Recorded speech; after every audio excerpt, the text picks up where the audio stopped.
ಐತಿ, 2 ಎಕರೆ ಕಬ್ಬು ಐತಿ. ಆಳುಗಳು ಕೇಳೋಣ 400 ಪಗಾರ ಅತ್ತಾರ. ಮತ್ತು ಅವ್ರಿಗೆ ಗಾಡಿ ಮೇಲೆ ತರಬೇಕು, ಜೀಪ್ ಒಯ್ಬೇಕು. ನಮ್ಮ ಮನೆ ಎತ್ತುಗಳು ನನ್ನ ಆತ್ಮೀಯ ಬಂಧುಗಳೇ, ಕಬ್ಬನಾಗ ಡಿಬ್ಬಿ ಹೊಡೆದಿದ್ದೇವೆ ನೋಡ್ರಿ. ನೀವು ಎತ್ತುಗಳಿದ್ದು ಅಂದ್ರೆ ಡಿಬ್ಬಿ ಹೊಡ್ರಿ, ನಿಮ್ಮ ಕಬ್ಬು ಹೋಗುತ್ತಾನ. ಆಳುಗಳು ತರ್ಲಿಕ್ಕೆ ಏನೂ ಉಪಯೋಗನೇ ಇಲ್ಲ, ಆಳುಗಳು ತಂದು ಉಪಯೋಗ ಇಲ್ಲ ನನ್ನ ಆತ್ಮೀಯ ಬಂಧುಗಳೇ. ಮನಗಂಡು ಕೆಲಸ ಆಗ್ತದೆ.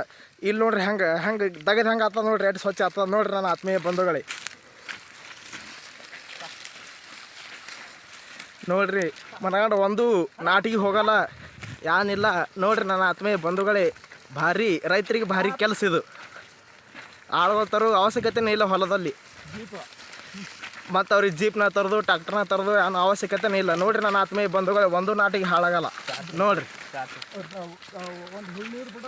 ನೋಡ್ರಿ ನನ್ನ ಆತ್ಮೀಯ ಬಂಧುಗಳೇ, 2 ನೀರು ಬಿಡೋಣ ಕಬ್ಬು ಮನಗಂಡು ಸಿಗ್ತದ. ಚಿಗನ ಡಿಬ್ಬಿ ಹೊಡಿದು ನನ್ನ ಆತ್ಮೀಯ ಬಂಧುಗಳೇ. ನಮ್ಮ 2 ಎಕರೆ ಹೊಲ